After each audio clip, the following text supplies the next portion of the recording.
من خبره وکړه خیالي دا ځینې پکې دعای قنوت نه ورځي ما ته وایي دا من خبره لکه خدای بنده استاد چې ته 2014 نه راځې ما به دې منبر اوري ستا څه خیال ډېر زور زه په څه ورکوم لکه که تاسو ته اوس مونږ تناسب راوباسو که نه 2 منټه پاتې دي چیلنج کوم ټول پاکستانیانو دا خپل مقتدیان هم چیلنج کوم دا اورېدونکي هم چیلنج کوم راځئ د امن په میدان کې به شهدا لیسټډ کوو شو شهدا به په نمبر کې وراچو که دې مولا طالب د امن دپاره د شهادت په میدان کې درنه ونه ګټله راشه د ګورګورۍ چوک او د شهید چوک په منځ کې ما ځوان کباره ته خپل وینه بخلې ده د امن دپاره ما وینه ورکړې ده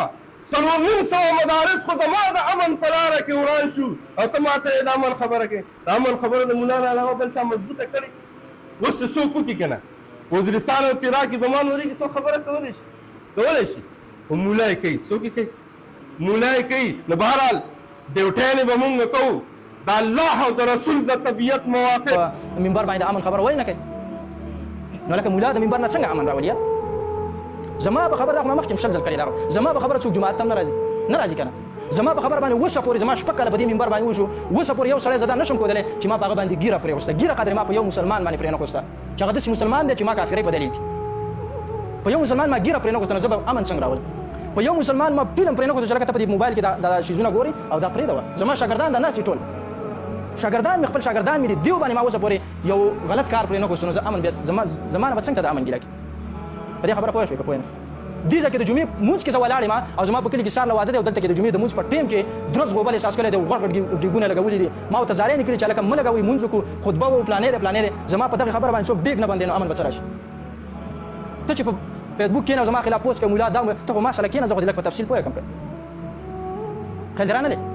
نو بهرحال هسې خبره مې دې پورې کوه چې دا ذمهواري خو صرف د مولا نه ده تا ته خو ما اوس خبره واضحه کړه 5 وجوهات مې تر بدمنۍ بیان کړل که بیان مې نه کړو اوس ټیک ده چې دا 5مه وجه خو ته به یو جوړه کړې ده یا چا دا 4 وجه ما ته خپله نه دي جوړې کړي څه نو دا به اوس مولا ختمه یا به حکومت ختمه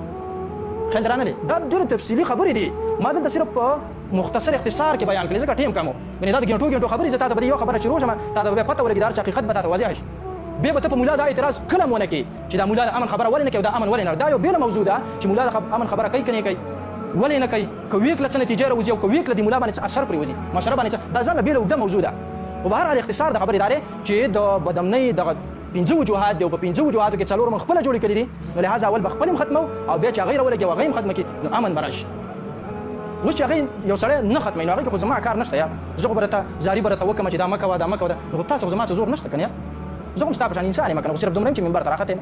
یو 2-3 خبرې مې زده کړي نو بهرحال زه ستا نه زیات بېوسه یم ته به لا دومره یا یېرېږې یا به زه ستا نه ډېر یېرېږم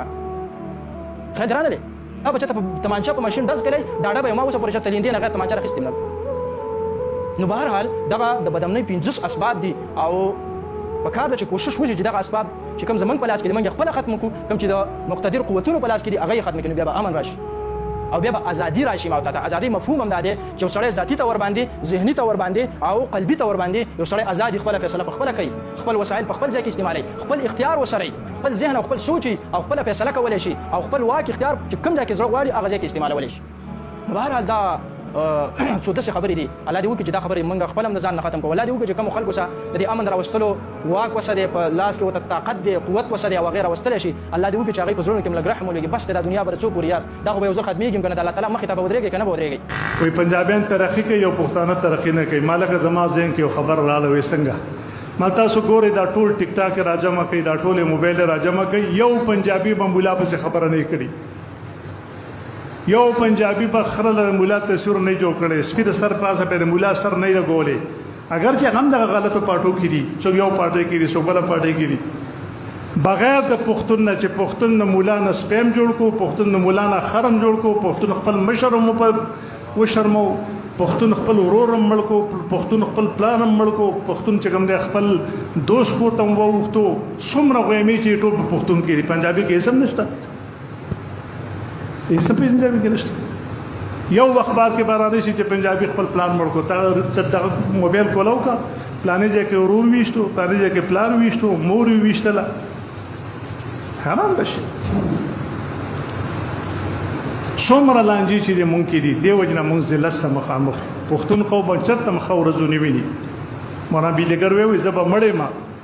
په قبر مې امتیاز وکړي که پښتون نه وروسته دا پس خوره زولي ده او چا ونه دي ان شاء الله وروسته به مې نه ټول عمر به پښتون ذلت کی ځکه پښتون کې بیمانی ده پښتون د خله او د عمل کې فرق دی پښتون د خله او د زړه پر عملي کردار کې فرق دی سچایي پکې نشته دی په خله مسلمان دی او پړه کې بل شان دی داوی د مسلمانۍ د عمل بل شان دی او پنجابي مسلمان دی روزه نه نیسي خو مسلمانۍ پیژني مون نه کې خو مسلمانۍ پیژني او ما ته په جمعات کې ولاړ د مسلمان بیزتی کو ما ته روزه نه ولې د مسلمان غیبت کو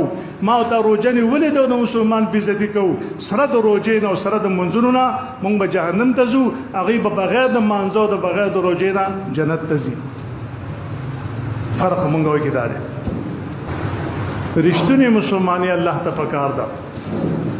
ظاهر او باطن هر څه باندې برابرې موږ مسلې ووري عمل په نه کوو زمونږ شپه ورځ غیبتونه شپه ورځ مسلمان بې عزتي قرآن کې الله فرمایي ویل لکل همزة لمزة همز او لمز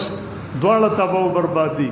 همز او لمز دې ته وایي چې یو سړی مخامخ ستا بې عزتي کوي دام تباہ دی یو سړی په شیشه ستا بې عزتي کوي دام تباہ دی نن موږ په شیشه هر یو پسې لګیو نه مولا زموږ نه معاف دی که پیغمبر دې زمانہ کې وین اعوذ بالله پیغمبر هم زموږ نه معاف نه وي ځکه جمعه امام موږ نه معاف نه دی استاد زموږ نه معاف نه دی سیاسي لیډر موږ معاف نه کو د کلی سپینګری مشر موږ معاف نه کو